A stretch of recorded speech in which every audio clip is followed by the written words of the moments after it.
My husband threw wine in my face when I refused to pay the tea bill at the luxury restaurant his mother took us to.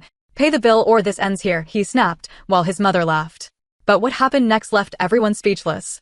I never thought a glass of wine could shatter my entire world, but that night, it wasn't just Cabernet Matthew threw in my face, it was 15 years of lies, control, and a betrayal so deep it still makes my stomach churn.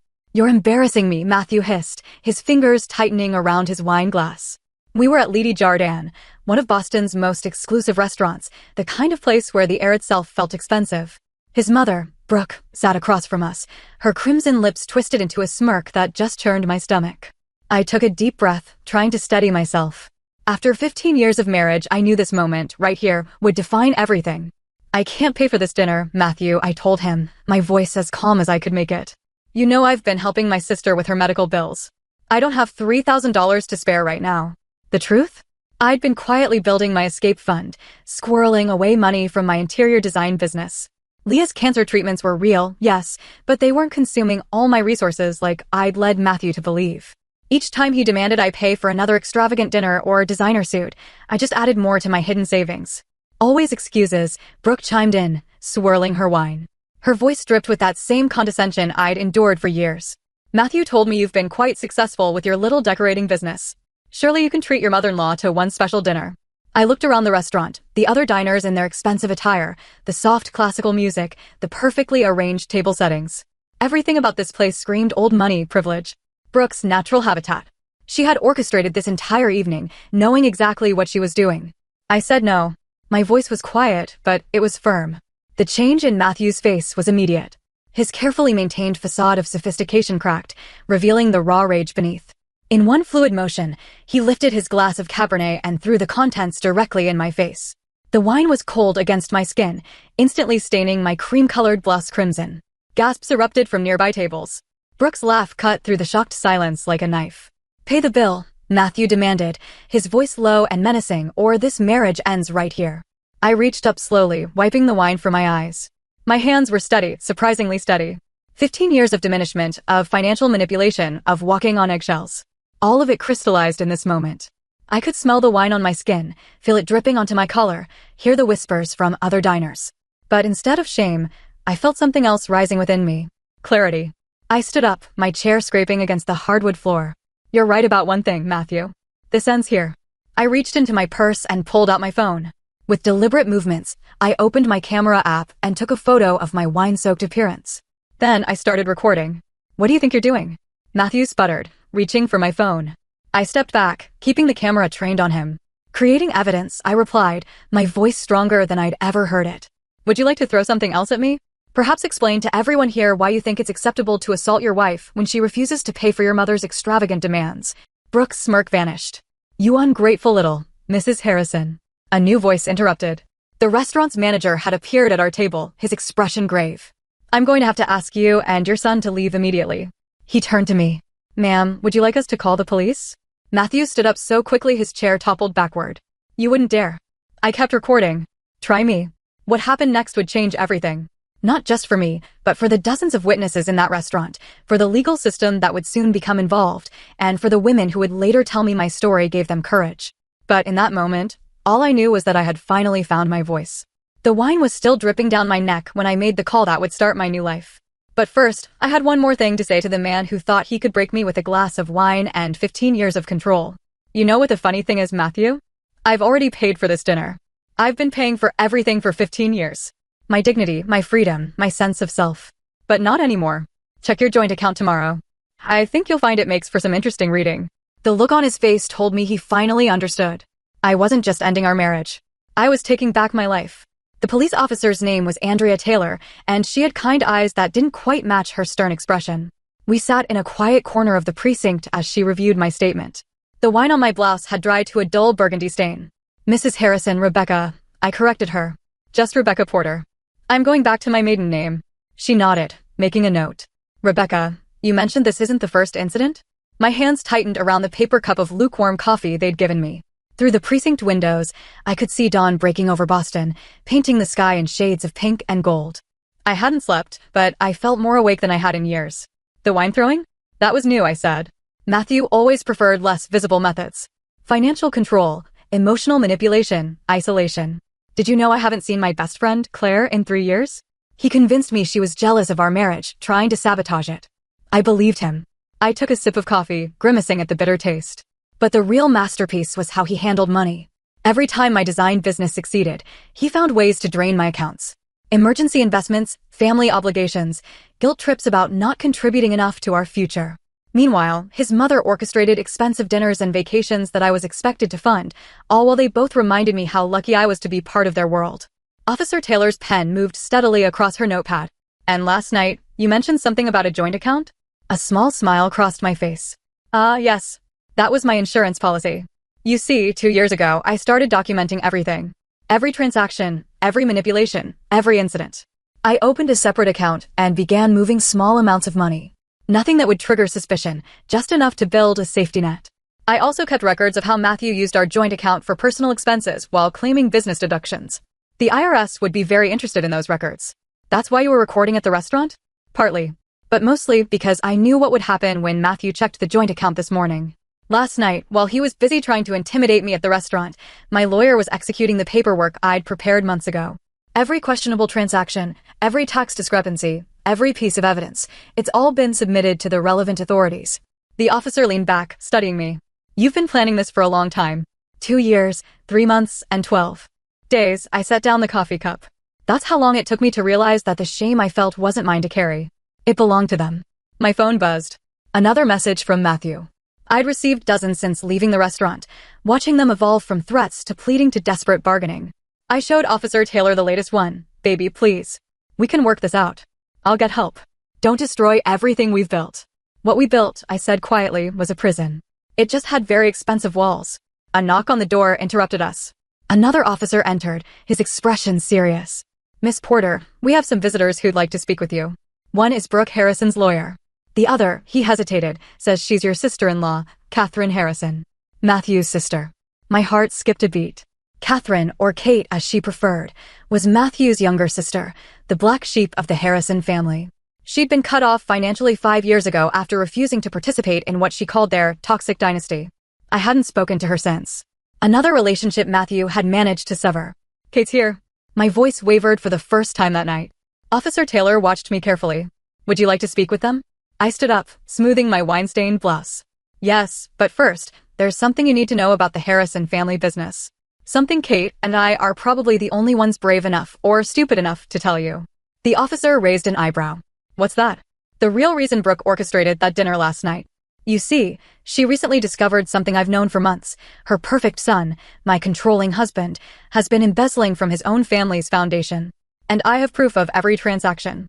As I followed Officer Taylor to the meeting room, I couldn't help but wonder, was I about to find an ally in Kate, or was this another Harrison family trap? What I didn't know was that the next few minutes would determine not just my future, but potentially the fate of everyone who had ever been caught in the Harrison family's web of manipulation and deceit. I straightened my shoulders and took a deep breath. Whatever was waiting for me behind that door, I was finally ready to face it. After all, I'd already survived their worst. Or so I thought. But what Kate was about to tell me would change everything I thought I knew about the past 15 years of my life. Kate looked exactly as I remembered her, wild, curly hair, no makeup, and a defiant glint in her eyes that the Harrisons had never managed to extinguish. She sat alone in the interview room. No sign of Brooke's lawyer. When our eyes met, she stood up and did something that made my breath catch. She hugged me. I saw the video, she whispered in my ear. Someone at the restaurant posted it online.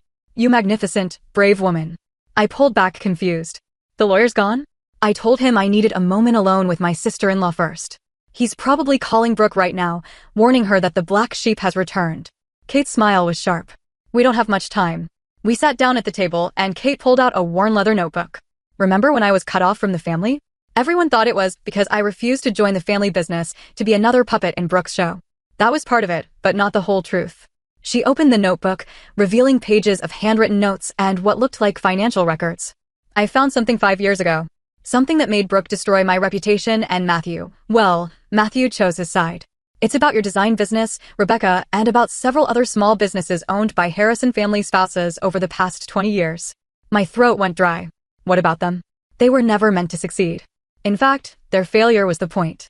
Kate's voice was gentle, but her words hit like physical blows. Brooke and Matthew, they've been running this scheme for years. They find successful, Independent women, bring them into the family through marriage, and then systematically drain their businesses and personal assets. The family reputation and connections lure these women in. And then the manipulation begins. My hands started shaking. The constant expenses, the luxury dinners, the demanded contributions, the guilt about family obligations. It's all orchestrated? They push until the business fails or the woman drains her accounts trying to keep up. Then, once she's financially dependent, they have complete control. I thought about all the other Harrison wives I'd met over the years, Matthew's cousins' wives, family friends. How many of them had been victims of this scheme? How many businesses had been destroyed? But why? I asked, though part of me already knew the answer. Power, control, and, Kate hesitated, money laundering. The Harrison Family Foundation, it's not just about embezzlement. They use these failing businesses to clean money from less legitimate family enterprises. Each bankruptcy, each financial crisis, it's all documented and justified. Perfect cover for moving funds around. I felt sick. That's why Brooke was so insistent about me paying for everything through my business accounts. Exactly. But you did something they didn't expect, didn't you? Kate's eyes sparkled. You kept records. You built an escape fund. You survived. And now they're scared. I realized that's why Brooke orchestrated that dinner. She found out about my documentation. She found out you were working with an accountant who used to handle some of their legitimate business interests.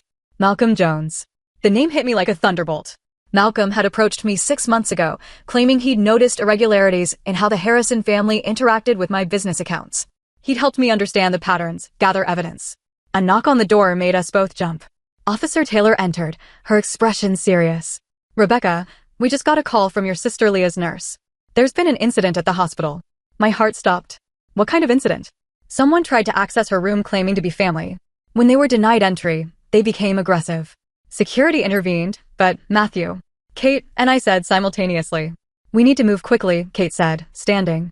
There's more you need to know, but right now we need to get to the hospital. Leah isn't just your sister, Rebecca.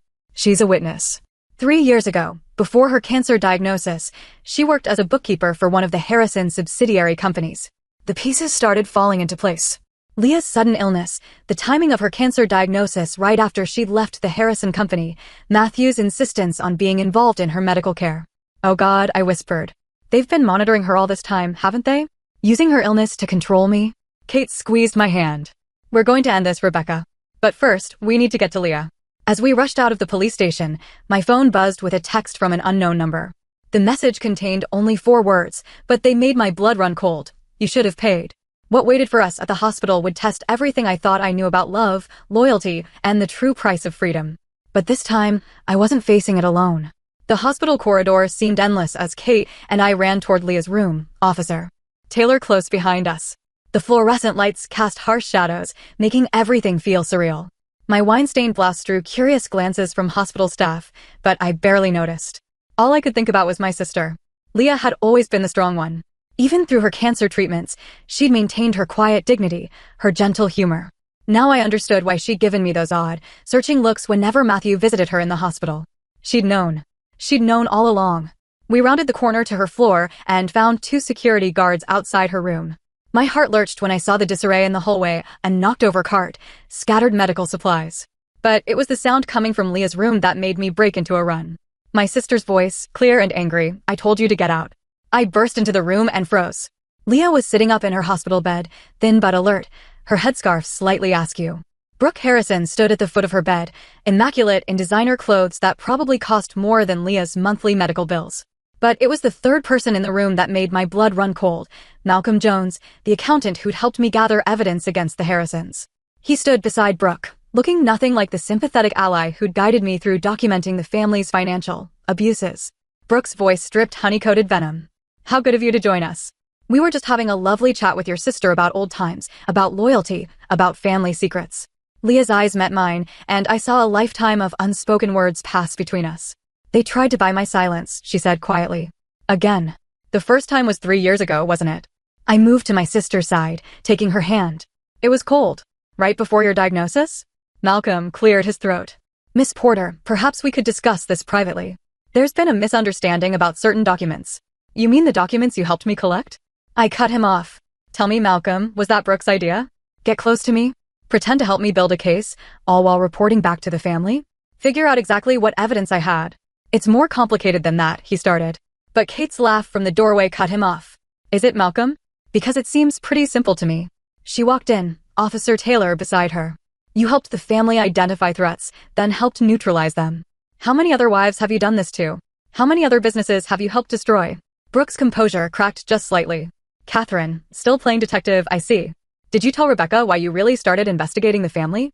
About your own failed business ventures. You mean the business you and Matthew sabotaged? Kate's voice was steady. The one you destroyed because I wouldn't play along with your schemes? Yes, Brooke, I told her everything. Leah's hand tightened around mine. Becca, she whispered, the notebook in my bedside drawer. I reached over and pulled open the drawer. Inside was a worn leather journal, similar to Kate's, but older, more worn.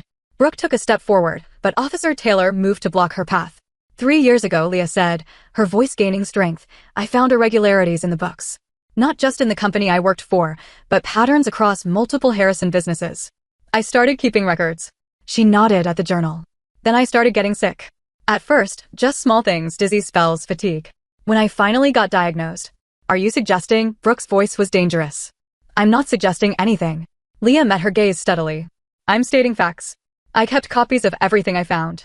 The original records are safe with my lawyer, sealed with instructions to be opened if anything happens to me.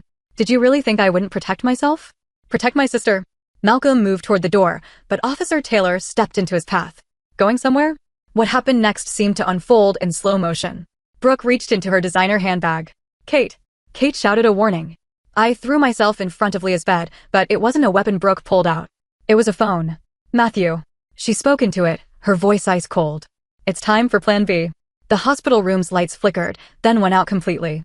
In the sudden darkness, I heard Leah gasp, Kate curse, and the sound of running footsteps in the hallway. When the emergency lights came on seconds later, Brooke and Malcolm were gone. But they'd left something behind, Leah's medical chart, with a new page added to the front. What was written there would change everything we thought we knew about my sister's illness, the Harrison family's reach, and just how far they'd go to protect their secrets. I picked up the chart with trembling hands. And as I read, I finally understood why Matthew had been so insistent on controlling Leah's medical care. The truth was far worse than anything we'd imagined. The emergency lights cast an eerie glow over Leah's medical chart as I read, my hands shaking. Dr. Emily Jones, no relation to Malcolm, thank God, stood beside me, her expression growing darker with each page we reviewed. These treatment protocols, she said, pointing to a series of entries, they're not standard for your type of lymphoma. In fact, she flipped through more pages, her frown deepening. Some of these medications shouldn't have been prescribed together at all. The combination would have.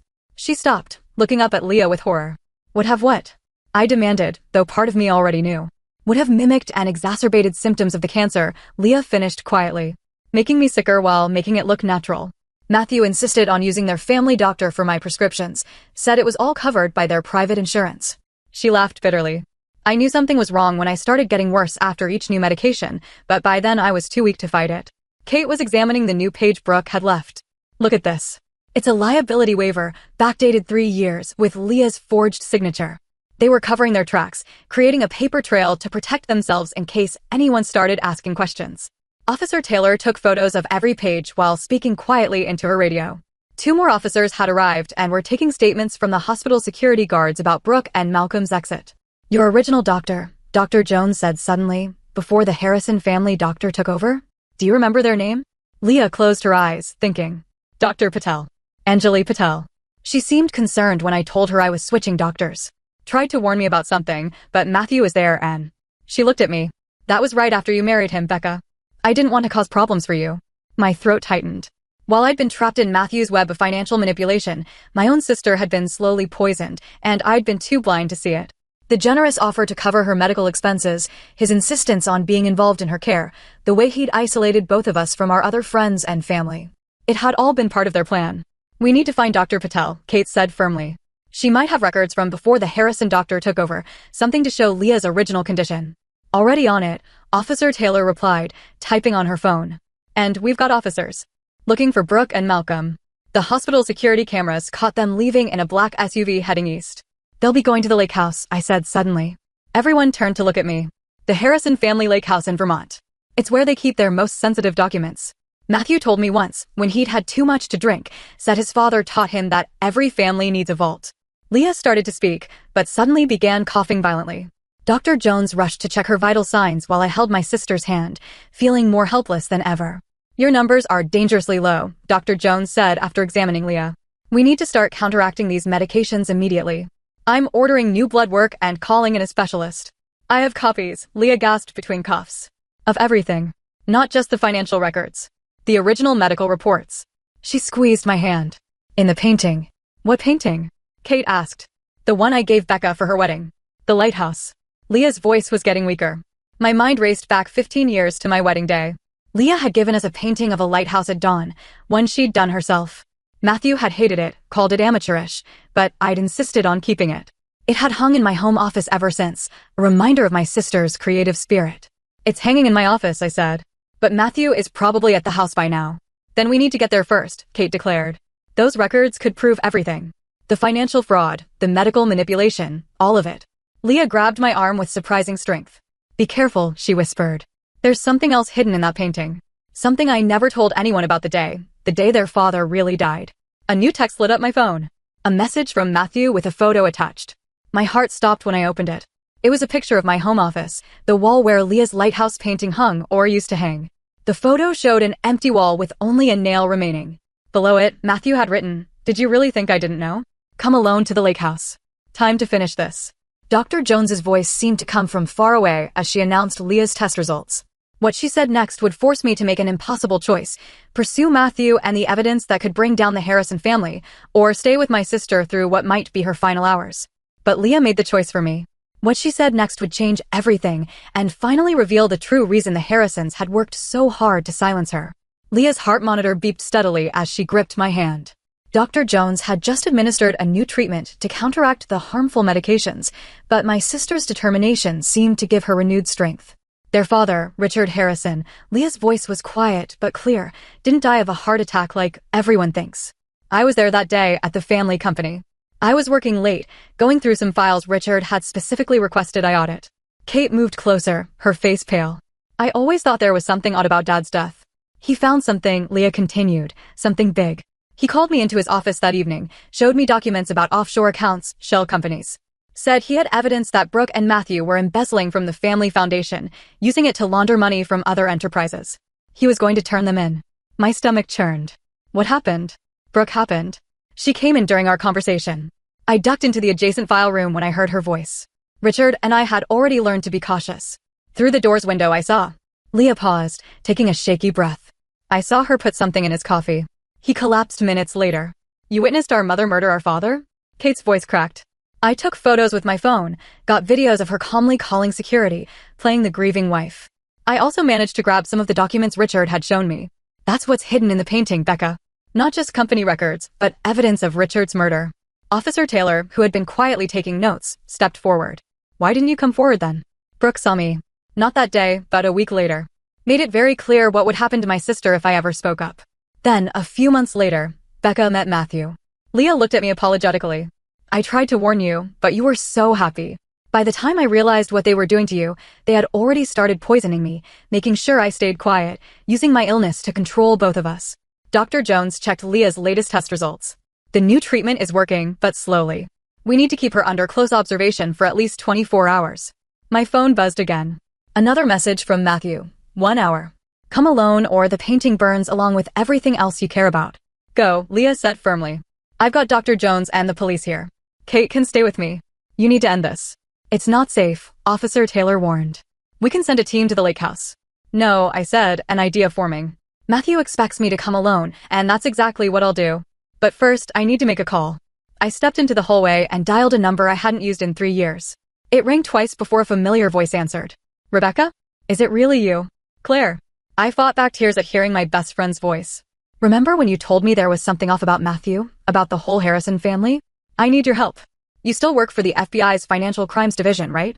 20 minutes later, I was in my car, driving toward the lake house.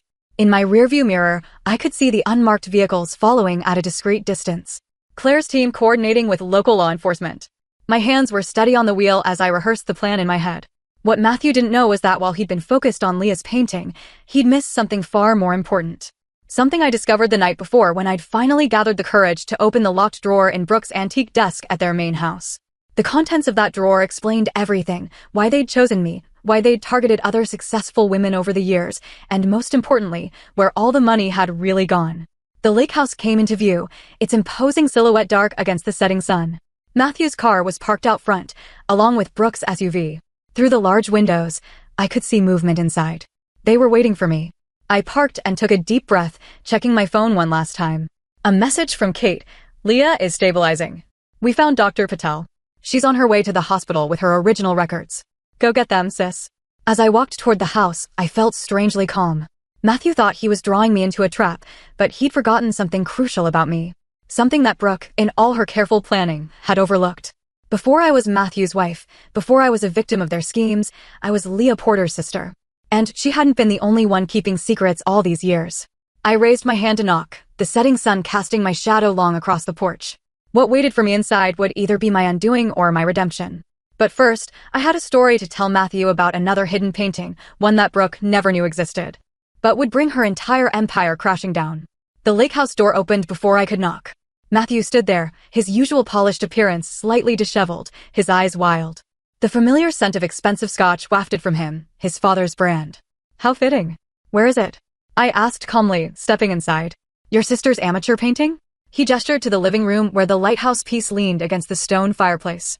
Brooke sat in her favorite armchair, looking like she was presiding over a board meeting rather than a hostage situation. Malcolm Jones paced near the windows, checking his phone nervously. Amateur.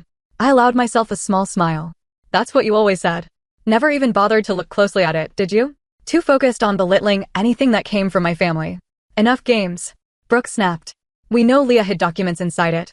Hand over any copies you've made, and we can discuss a mutually beneficial resolution. I walked over to the painting, studying it in the fading light. You know what I always loved about Leah's art? Her attention to detail. The way she layered things. Like this lighthouse. Did you ever notice it's not just one building? There's another structure reflected in the water, but it's slightly different. Almost like... Like what? Matthew demanded. Like she painted two different versions of the truth. The one above the water that everyone sees, and the one below, hidden but still there. I turned to face them. Kind of like your family, isn't it? Brooke stood, her patience visibly thinning. If you think Richard saw it too, didn't he? I cut her off. The hidden truth. That's why you killed him. The room went deadly silent. Malcolm stopped pacing. Leah told you? Brooke's voice was ice. Well, that was a mistake she won't live to regret. Did you really think we'd let her recover those new treatments she's receiving? Let's just say we have friends in many places. My heart clenched, but I kept my expression neutral. Actually, she didn't have to tell me anything. I already knew. You see, Richard Harrison wasn't just consulting with Leah that day. He was building a case, gathering allies. And one of those allies was my father. Matthew took a step forward. What are you talking about? Your father died in a car accident 12 years ago. Did he? I pulled out my phone and opened a photo. This was taken the day before Richard died. Security footage from a cafe in Burlington. I held it up, showing Richard Harrison sitting with my father, documents spread between them. Dad was a forensic accountant. He'd been tracking your family's activities for years. When he got too close, I let the sentence hang. Brooke's composure cracked just slightly. You're bluffing. Am I? Where do you think I learned to keep such detailed records, to build evidence so carefully? Dad taught me everything before you had him killed. And I've been planning this moment since the day Matthew first asked me out. I turned to my husband. Did you really think it was coincidence that you met me at that charity gala? That I just happened to be the successful businesswoman you were looking for? Matthew's face went pale. You knew all this time? I knew what you were. What your family did to successful women, how you trapped them, drained them, destroyed them. Leah wasn't just helping me gather evidence these past few years. She was helping me finish Dad's work. I walked to Brooke's chair and reached behind it, feeling for the hidden latch Dad had told me about years ago, the one Richard had shown him. A small panel in the wall clicked open. Richard didn't just keep evidence at the office, I said quietly. He kept his most damaging files right here, in his wife's favorite room, behind her favorite chair, watching her every day, waiting for the right moment. When he died, Dad took over. When they killed Dad, I stepped in. And now, suddenly, lights flooded the house from outside. Sirens wailed. Claire's voice came through a megaphone. FBI. The house is surrounded. Malcolm bolted for the door but was met by agents rushing in. Matthew lunged for the painting, but I was faster. I grabbed it and swung it hard, connecting with his jaw. He sprawled backwards, stunned more by the betrayal than the blow. Brooke remained seated, her face a mask of cold fury. You won't win, she said softly. You have no idea how far our influence reaches. I pulled out a final photo from my pocket and placed it in her lap. Her hands trembled as she recognized it. Richard and my father. But there was a third person in the photo, a young woman with wild, curly hair. Kate, Brooke whispered. Your own daughter? I nodded.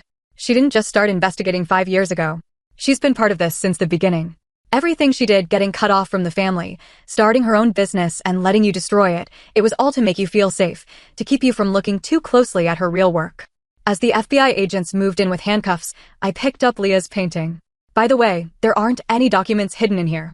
Leah's art was always just art. Beautiful. Honest. Real. Everything your family couldn't understand or control. But what happened next would prove that even I hadn't uncovered all the Harrison family secrets.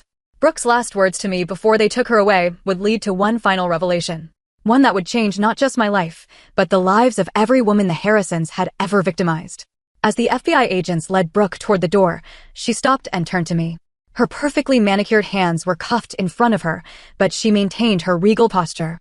For a moment, I saw something in her eyes I'd never seen before. Respect, you know, she said quietly. You remind me of someone. A woman I used to be before I made my choice. What choice was that? I asked, though part of me didn't want to know. To become the predator instead of the prey. Brooke's smile was bitter. 30 years ago, I was you. A successful interior designer with my own business. Then I met Richard Harrison's father, Charles. He did to me exactly what we've done to others. Destroyed my business, isolated me, trapped me. Matthew, being handcuffed nearby, jerked his head up. Mother, but instead of fighting back, Brooke continued, ignoring her son. I learned. I watched. And when Charles died, not accidentally, I assure you, I decided to turn his weapon against others. Richard never knew. He thought he'd married a society woman, never realizing I was recreating his father's scheme, making it more sophisticated, more profitable. The revelation hit me like a physical blow. You were the first victim. I was the last victim, she corrected. And the first perpetrator. Every woman we targeted, every business we destroyed, I chose them because they were like me. Strong. Independent. Capable. I couldn't stand to see them succeed where I had failed. Claire stepped forward, her FBI badge gleaming. Mrs. Harrison, I suggest you save your confessions for your formal statement. But Brooke wasn't finished. Check the foundations, she said, her eyes locked on mine. Not the family foundation. The actual foundations. The lake house, the main house, all the properties. Charles taught Richard about keeping vaults, yes. But I taught Richard about keeping secrets. About building them into the very walls of our empire. A young FBI agent approached with a tablet. Ma'am, we're finding something unusual in the thermal scans of the buildings. The basement here shows multiple hidden rooms. Hidden rooms? Matthew looked bewildered. That's impossible. I know every inch of these houses. Do you? Brooke laughed softly. You never questioned why we always use the same construction company for every renovation? Why certain areas were off limits during work? Richard thought he was so clever with his evidence, never realizing I had my own collection growing right under his feet. 30 years of secrets, buried in concrete and steel. I thought about all the Harrison properties I'd helped redesign over the years. Always working around structural limitations that Brooke had insisted couldn't be changed. What's in those rooms? Everything, she said simply. Every scheme, every victim, every crime. Not just ours, but going back to Charles's time. I kept it all. Insurance, I told myself. But the truth is simpler and harder to face. I kept them because some part of me, the part that died the day I chose power over justice, wanted someone to find them. Wanted someone to be stronger than I was. She glanced at Matthew, something like regret crossing her face. Really, I think I was waiting. Waiting for what? Claire asked. For someone strong enough to end it. To do what I couldn't. Brooke straightened her shoulders. In my study at the main house, behind the Monet, there's a safe. The combination is the date Charles died. Inside, you'll find a letter written the day I realized I was pregnant with Matthew. Read it. You'll understand why it had to be you, Rebecca. As they led Brooke away, I turned to Claire. We need to get to that safe before anyone else does. The drive to the main Harrison house was a blur. The FBI team worked quickly, locating and opening the safe. Inside was a single envelope, yellowed with age, addressed simply, to the one who ends it. What I read in that letter would reshape everything I thought I knew about Brooke, about the cycle of abuse and power, and about the true cost of revenge. But more importantly, it would show me the way forward. Not just for me, but for every woman the Harrisons had ever hurt. Because Brooke hadn't just been keeping evidence of crimes. She'd been keeping something far more valuable, the means to make everything right. The letter trembled in my hands as I read it in Brooke's study, Claire and Kate beside me. The paper was fragile with age, but the words were clear, written in a shakier version of Brooke's precise handwriting, to the woman who finally stops me. If you're reading this, you've done what I couldn't. You've chosen justice over power, healing over revenge. I write this sitting in my newly renovated study, feeling my unborn son move inside me, wondering what kind of mother I'll become, what kind of monster I already am. In the hidden rooms beneath every Harrison property, you'll find more than evidence. You'll find bank accounts, property deeds, and trust funds. A fortune built on broken dreams. Charles Harrison didn't just destroy businesses. He stole them, piece by piece, rebuilding his empire with the fragments of women's lives. I followed his template, perfected it, and in doing so, became something worse than my abuser. But I did something else too. Something neither Charles nor Richard ever discovered. For every business we destroyed, every woman we broke, I kept a separate set of records. Real records showing the true value of what was stolen. And I did more than document.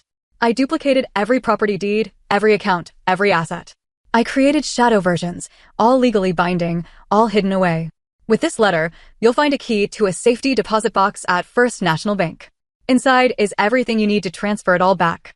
Not just to return what was stolen, but to restore what was lost, with 30 years of interest. I tell myself I kept these records as insurance. But the truth is simpler and harder to face. I kept them because some part of me, the part that died the day I chose power over justice, wanted someone to find them. Wanted someone to be stronger than I was. You're reading this because you were that someone. Because you did what I couldn't. You fought back. You didn't let the abuse turn you into an abuser. You kept your humanity. Use it wisely. Use it better than I did. Brooke Harrison, April 15, 1993. Months later, I stood in the newly renovated Harrison Foundation building. Now it was the Eyes Open Foundation for Women's Economic Justice. The hidden rooms had yielded exactly what Brooke promised, the means to restore everything the Harrison family had stolen with interest. But they'd revealed something else too. Something Brooke hadn't mentioned in her letter. Ready? Kate asked, adjusting the sign above the building's entrance. I nodded, watching as women began arriving for the foundation's opening day. Many were familiar faces, Harrison victims, now survivors, each carrying their own stories of loss and resilience. But they weren't here just to receive restitution. They were here to help guide it, to ensure that what happened to them never happened to anyone else. Leah, now in remission thanks to proper treatment, stood beside me. The proper medical care, funded by the recovered assets, had reversed much of the damage done by the Harrisons' deliberate poisoning. Did you ever think, when you married Matthew, that it would end like this? No, I admit it, watching as Claire led a workshop on recognizing financial abuse. But I never thought Brooke would help us fix it either. That had been the final surprise in the hidden rooms, journals, dozens of them, chronicling Brooke's struggle with what she'd become. The last entry, written the night before the restaurant confrontation, read simply, I see myself in Rebecca, but I see who I could have been, who I should have been. Perhaps it's not too late for one last choice. Matthew and Brooke both took plea deals, providing evidence that helped prosecute others involved in their schemes. Malcolm Jones turned state's witness. The Harrison empire crumbled, but something better rose from its ashes. Inside my office, once Brooke's study, Leah's lighthouse painting hung proudly. I understood now why she'd painted that double image, the truth above reflecting a deeper truth below, just like Brooke's final act had reflected her original self. The woman she'd been before fear and rage twisted her into something else. My phone buzzed. A text from Kate, another one just came forward. A victim from Charles's time. She's ready to tell her story. I looked out my window at the women gathering below, each carrying their own light out of darkness. Brooke's final gift hadn't just been the means to restore what was stolen. It had been the chance to break a cycle of abuse that had spanned generations. Coming, I texted back. Before leaving my office, I glanced one last time at the lighthouse painting. The sun in Leah's image was both rising and setting, depending on how you looked at it. An ending and a beginning, all at once. Just like that night in the restaurant when a glass of wine meant to shame me had instead set me free. Sometimes, the worst moments in our lives become doorways to our greatest purpose. Sometimes, the deepest wounds can, when healed, become wellsprings of strength for others. And sometimes, even in the darkest stories, we find an unexpected light. Not just to guide us home, but to help others find their way too.